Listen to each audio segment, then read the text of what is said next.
ትንቢተ ዳንኤል ምዕራፍ 10 ቁጥር 13 ይሄ ነው በዓሉን የምናከብርበት። እኔ ጋር በዓሉን የምናይበት ምን ጥቅም እንዳለ የበዓሉን ታሪክ የዕለቱን በዓል የምናይበት ይሄ ነው። በዓሉን ማክበሪያችን ጥቅሱን እንግዲህ እንዳረሱ እነሆ በሉ።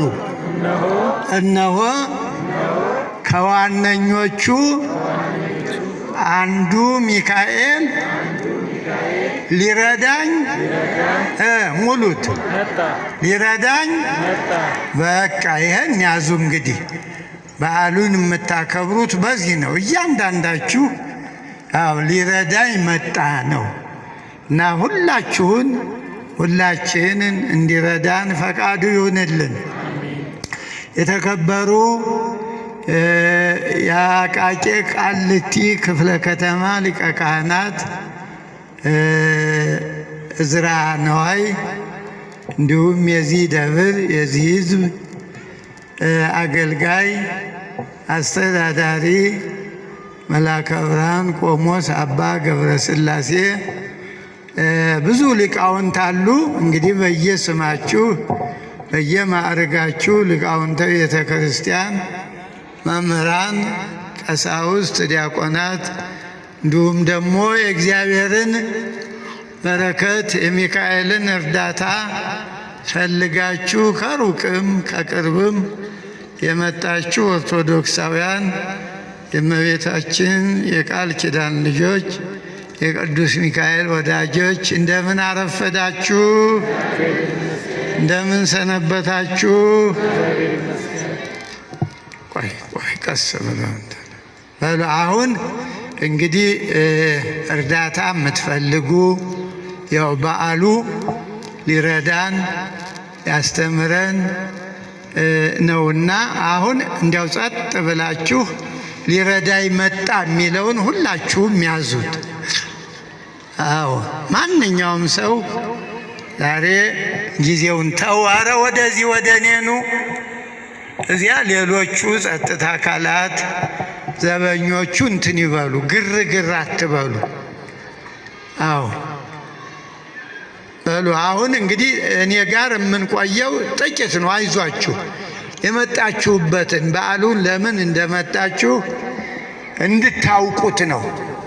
ብታውቁትም የበለጠ ደግሞ ለበዓሉ ምቹ የሆነ ሰውነት እንዲኖራችሁ በዓሉን የማያደናቅፍ ከበዓሉ ውጭ አሁን ወደዚያ ጫጫታው ለበዓሉ የማይሆነው የበዓሉን ታሪክ የሚያበላሽ ወይም ያልገባው ሰው ሲኖር ነው እንደዚህ የሚሆን እና በጸጥታ ራሳችሁን እየጠበቃችሁ ቅድም እንዳሉት እናንተ በዓል ልታከብሩ ስትመጡ ሌሎች ደግሞ ያው እንደምታውቁት አሉ ሌላ በዓል የሚያከብሩ እኛ ሚካኤል ስንል የሰይጣንን ሥራ የሚሰሩ የሰው ኪስ የሰው ንብረት በአጠቃላይ የነሱ ያልሆነውን የሚፈልጉ አሉ እና ልንሳለም እደን ብላችሁ ሚካኤልም እንዳታማርሩ። ሚካኤል እናንተን ነው የሚረዳ እንጂ ቦርሳችሁን ቁልፋችሁን አይረዳም። ስለዚህ ገንዘባችሁን ያዙ። እዚያ የምትጸልይ ልጅ አለች። እሷን ልጅ ተይ በላት።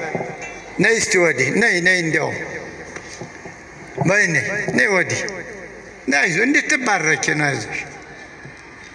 አሁን የው ጸሎት የለም። ሊረዳችሁ እየመጣ ምኑን ትጸልያላችሁ እንዴ? አሁን ድካማችሁን ነው ይዞ መቆም። በምን እንደሚረዳችሁ ችግራችሁ ምን እንደሆነ እሱን ነው ይዞ መቆም እንጂ አሁን የእናንተ ጸሎት ይህ ሁሉ ሕዝብ ካህናቱ፣ ሊቃውንቱ፣ አባቶች እያስተማር ነይ በላት እንጂ ነይ በዚህ ወደዚህ ስደዷት፣ ተባርካትን ነይ በዚህ እኔ ልጅ አይዞሽ። ሌላው እንዲማር ነው። አሁን ሁሉ ያያል። ለምን ነው እንዳይል ነው። አሁን በትምህርት ጊዜ ይኸው ጸሎት የለም። እሺ ትምህርቱ አሁን እንዴት እንደምትጸልዩ ነው፣ ፕሮሰስ ነው። ወጥ ስትሰሩ ዝም ብሎ ሽሮ ይሞጀራል።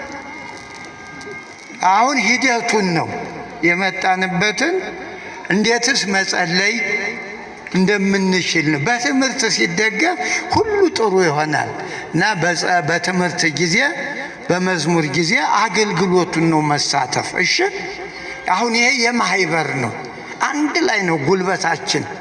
መዝሙሩንም ስብከተ ወንጌሉንም ቅዳሴውንም በተናጠል አይደረግም። ያ ከሆነ ትምህርት አያስፈልግም እያልሽ ነው። ይኸው መዝሙር አያስፈልግም ሳታውቂው እየተቃወምሽ ነው። በእጅ እግዚአብሔር ይባርክሽ። ሌሎችም በእሷ ተማሩ። እንግዲህ ዛሬ ያው እንዳልኳችሁ በዓሉን የምናከብርበትን አባቶቻችን የተረዱበት ነቢያቱ አሁን የቅድም የጠቀስኩላችሁ ከአበይት ከታላላቆች ነቢያት አንዱ ዳንኤል ያው ታውቁታላችሁ። በሃይማኖቱ እንደው ከብሉይ ኪዳን ነቢያት በጣም የታወቀ እንቆቅልሽ የሚፈታ ነገስታቱን ሁሉ ወደ እግዚአብሔር የመለሰ ብዙ ታምር በጥንካሬው በሃይማኖቱ እግዚአብሔርን ያስመሰገነ ነቢይ ነው። ወደ አንበሳ ጉድጓድ የተጣለ የአንበሶች አፍ የተዘጉለት አምላኬ መላኩን ልኮ የአንበሶችን አፍ ዘጋ ነው ያለ እና ዛሬም እንዲህ ነው። ወቅቱን ምን አንበሳ እንዳለ በምን ጉድጓድ እንዳለን ይህንን ነው ማሳየት ለእግዚአብሔር። አለበለዚያ ብዙ እያያችሁት ነው። አንበሳው እያፋሸገ ነው፣ ለመዋጥ እየዋጠም ነው። መቼም አንዴ ሁሉን መዋጥ ስለማይቻል እንጂ እና በዓል ሲከበር ትምህርት ላይ ጉልበታችሁን ጨመር ብታረው። ወጣቶችም አሁን ቅድም መልአከ ብርሃን ጭንቅ ብለው እንወርባለን ስትሉ ባካችሁ ፈራ ተባ እያሉ የለም፣ እንደዚህማ አይደረግም።